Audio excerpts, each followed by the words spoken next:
Yun, magandang araw po sa inyo lahat, Luzon, Visayas, Mindanao, pati na rin po sa mga kababayan nating OFW dyan. Welcome po sa panibagong reaction video dito sa Makapili TV.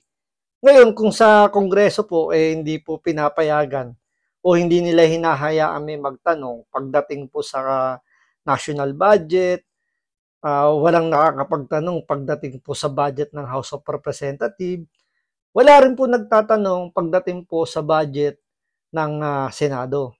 So, nangyayari din pala yan sa mga LGU. So, nangyari po ngayon yan sa lungsod po ng Maynila kung saan nagkaroon po ng gulo sa sesyon pagdating po sa budget ng LGU dahil daw hindi pinayagan ng ibang councilor yung pagtanong ng ibang kasama nilang councilor or pagbusisi doon sa budget ng lungsod ng Maynila. So, parang ginagaya ngayon ng Maynila yung nangyayari o yung diskarte ng House of Representatives pagdating sa budget nila na wala nang pwedeng magbusisi kapag budget na ng buong Kongreso yung ilalatag para mapirmahan na at magkaroon na silang ng proyekto. Ngayon kasi, dito sa LGU, para magkaroon tayo ng konting konsepto, ang tumatayong mga parang congressman dyan is yung mga councilor. Ngayon, yung tatayong parang house speaker naman dyan is yung vice mayor. So, siyempre, kapag yung, di ba, yung construction ngayon ng House of Representatives, kapag sip-sip kayo sa house speaker, maganda yung magiging budget nyo.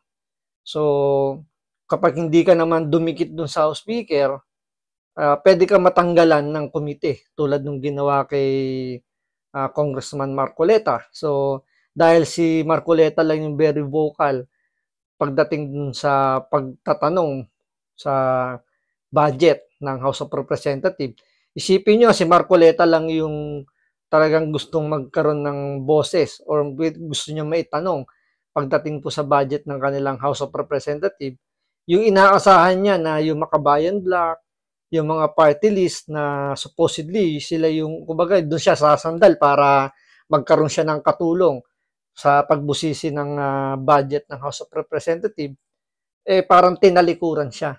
So, same thing sa nangyari rito sa session ng lungsod ng Maynila. Nagkagulo dahil, kumbaga, ayaw na nilang pag-usapan, okay, ayaw na nilang busisiin yung budget ng lungsod ng Maynila na I think 25 billion yata yung budget ng lungsod ng Maynila yung dapat busisiin, pero dahil nga kumbaga hindi pinayagan ng liderato ng administrasyon ng lungsod ng Maynila, so nagkaroon po ng gulo habang habang merong sesyon. So yan po yung pag-uusapan natin ngayon. Kaya kung hindi ka pa nakasubscribe sa Makapili TV, baka naman pwedeng pakipindot po muna yung subscribe button. At the same time, palike na rin po ng video. Wala naman pong bayad dyan. Kaya pindot na. So ito, panoorin po natin tong balitang to. Kagrehan sa sesyon ng Manila City Council, ang punot dulo niyan, pagpasa ng budget ng lungsod para sa susunod na taon. Nasa frontline ng balitang yan si Ria Fernandez.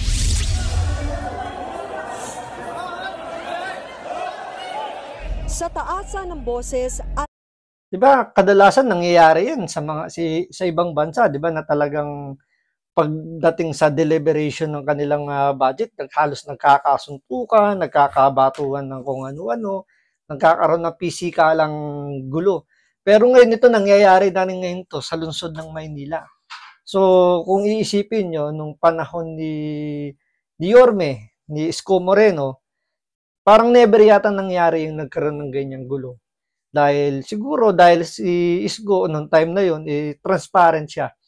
So lahat dapat binubusisi dahil siyempre pera yan ng mga tao ng taga Maynila.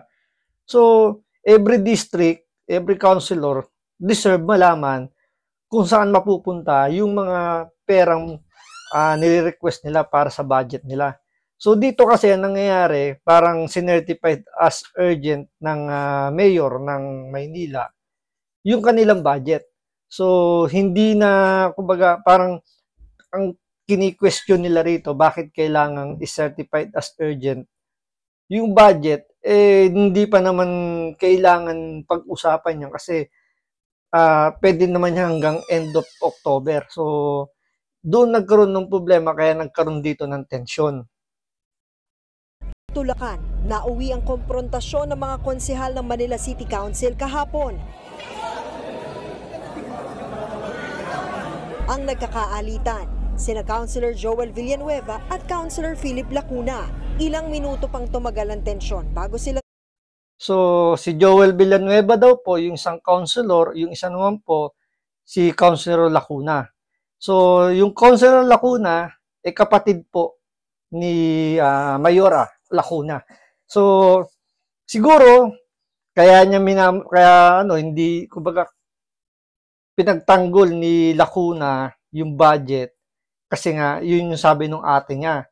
Ngayon, itong si Joel Villanueva, ito, kumbaga, nakapartido to kay Isko. So, alam naman natin si Isko, may planong bumalik bilang mayor ng Maynila.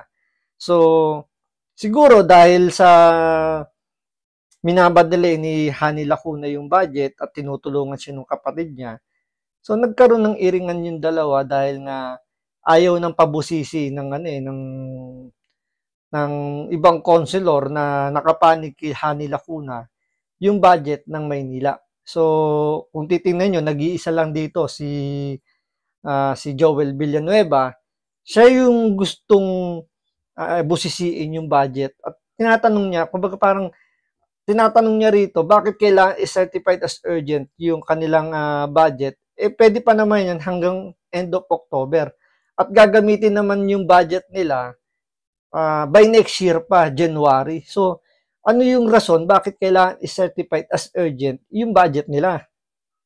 Tuluyang naawat. Maya-maya, lumapit ang dalawang konsehal kay Vice Mayor Yul Servo kung saan muli silang nagsagutan. Ang ugat ng girian, niratsyada raw ang pagpasa sa 2025 budget ng lungsod na nagkakahalaga ng 25 billion pesos. Sa kabila raw kasi ng pakiusap ni Villanueva na mabusisi ang pondo ng lungsod sa susunod na linggo, na naig pa rin ang boto ng mayorya at nakalusot ang panukala sa ikatlo't huling pagbasa ng konseho.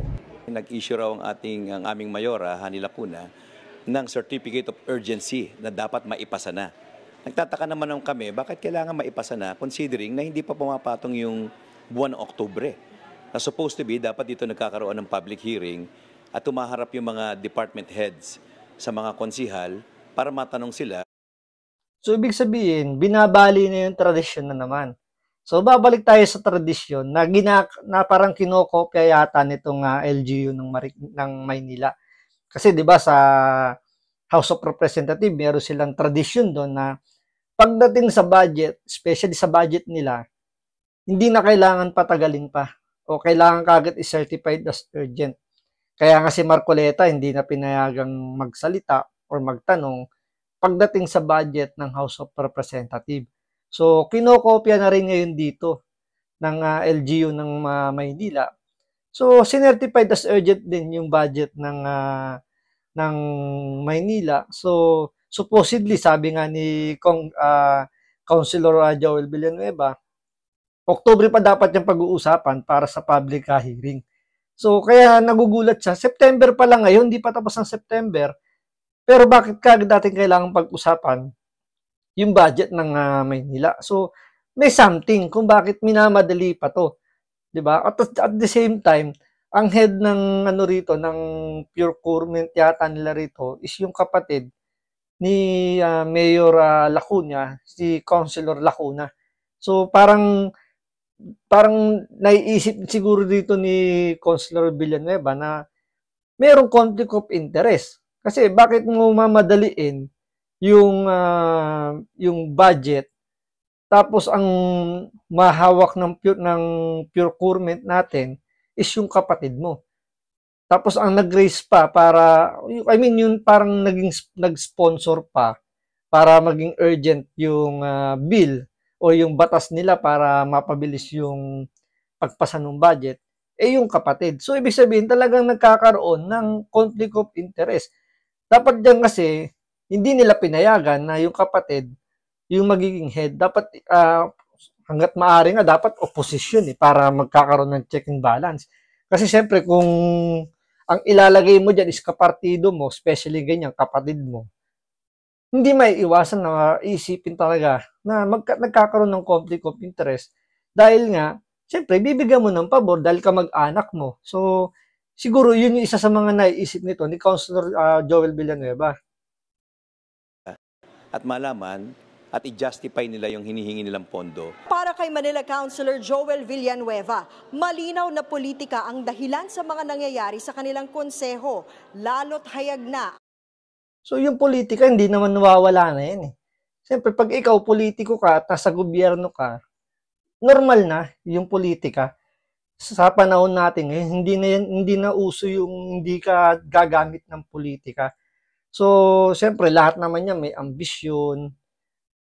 Kalokohan kasi yung sasabihin mong yung isang politiko walang halong politika yung kanyang magiging pamamaraan para makuha yung gusto niyang maabot, 'di ba? Kahit nga si Isko, 'di ba? Isipin mo, sabi nga niya na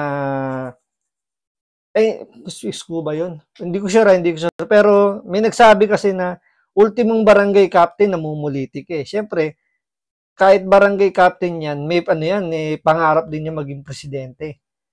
At the same time, yung kahit yung mga tanod nga, 'di ba? Kahit paano yan, gumagamit pa rin ng konting pamumuliti kaya kasi siyempre gusto pa rin naman niya ma-promote or gusto pa rin niya makakuha ng mas mataas na posisyon. Kaya nga iba dyan, nagiging XO, nagiging parte ng barangay council. Kasi nga, meron pa rin halong politika. Tsaka siyempre, nagnanais na kahit paano, di ba, umangat yung kanyang posisyon. So, normal na po para sa Pilipino, yung salitang pamumulitika na yan. So, hindi na dapat ginagamit yung word na yan. Ang pagpanig ng kanilang kampo kay dating Manila Mayor Isko Moreno na tatakbong muling alkalde ng lungsod sa 2025 elections. Dinepensahan naman ni Manila Councilor Uno Lim ang naging proseso kahapon. Si Lim ang pumalit kay Councilor Lacuna bilang Appropriations Committee Chairman bago magkagulo sa sesyon. Giniit niyang So yun, kumbaga dito, bago pa umupo itong bagong head ng appropriation, ang nakaupo pala yung kapatid ni Hani Lacuna. So siyempre, parang ang dating kasi rito, after niyang maipasa, yung, kumbaga, after niyang ma-ready lahat ng mga dapat i-ready para ma-certify sa urgent yung kanilang budget, bigla niya ipapasa sa iba. So para at least mawala yung mawala yung kulay ng conflict of interest dahil nga kumbaga palalabasin dito na hindi naman ako yung ako lang yung nagpasa pero iba na yung nagpatuloy niya. So nasa sa kanya na. So parang naghugas kamay na rito para hindi mahaluan ng kulay yung pagpasa o yung pagmamadali dito sa budget ng lungsod ng Maynila. ang proseso kahapon. May certification na galing sa ating mayor na urgent yung budget dahil nga kung ano na yung mga nangyaring calamity. Of course, tuloy-tuloy yung ating mga services. So kapag meron hong urgency na request ang local chief executive, tignan ho natin sa local government code, sa internal rules of procedure. Yan ho yung naging basihan ho po namin kahapon. Noon lamang Hulyo, kinuwestiyon ng kampo ni Villanueva hanggang sa korte ang umano'y secret session ng konseho kung saan tinanggalan daw sila ng mga komite. Sinagot ito noon ni Servo sa pamamagitan ng isang madamdaming talumpati at saka nag-walk out. Dito dati bilib ako nito kay Yul Servo pero ngayon parang medyo alam niyo yung kinain na siya ng sistema. Alam niyo kaya ang nag-introduce dito kay Yul Servo, kumbaga sino nagtulak sa kanya para tumakbo diyan? Si Yorme. Pero makikita mo rito kinain na ng sistema. Imbis na magpaliwanag, anong ginawa? Nag-walk out lang, 'di ba? After magpaliwanag, nag-walk out. So ano nakuwang sagot ng mga constituent ng taga-lungsod ng Maynila? So dinaan sa drama. So para makakuha ng simpatya, para lang sabihin na, kumbaga dito ginamit yung pagiging artista. So, naging advantage niya yun. So, para mapaniwala o sabihin natin makakuha nga ng simpatya na siya, ginagawa niya lang yung trabaho niya. Pero yung, alam niyo yung pagmamalasakit talaga, medyo nabawasan na. So, kitang-kita na ngayon talaga na hawa-hawa na po yung mga politiko po natin pagdating po sa budget. So, marami na po talaga nasisilaw ngayon dahil sa laki na po ng budget. Isipin nyo, 25 billion. Billion na po ang pinag-uusapan at hindi na po million. Kaya siguro marami na yung nasisilaw ng mga politiko pagdating po sa budget po. Kaya sa darating po na eleksyon, maging ano na po tayo, maging mapagmasid na po tayo. Piliin na po natin yung mga politikong hindi po nasisilaw pagdating sa pera at uunahin yung pagsiservisyo. So maraming salamat sa panonood. Ingat po kayo lagi. God bless.